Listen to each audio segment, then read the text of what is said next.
Hi friends, today we are going to learn how to create a barcode bar chart in Tableau.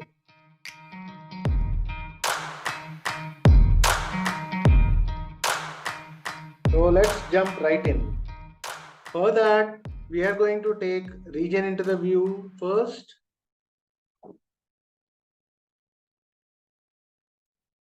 Into column shelf.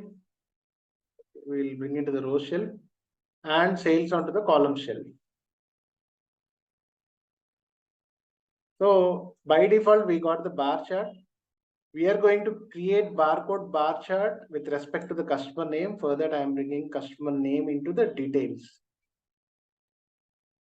This is how we'll be creating barcode bar chart, and here we can easily observe if we want to view who is the customer which has done the highest sale in the central region.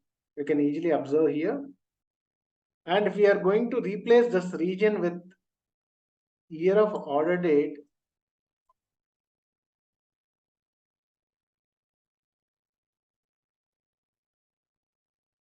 and convert this marks cut into bar, has contributed more, even though if you have included all the customer name into this bars, and still make the bars look beautiful and still showcase the insights in Tableau. If you want to convert this same barcode bar chart into stacked bar chart, you can simply just click on the color and convert this into stacked barcode bar chart. So this is how we can create a barcode bar chart in Tableau. If you have liked this video, give a like and subscribe, and let me know if you have any doubts on Tableau in the comment section below. Until next video, happy visualizing. Thank you.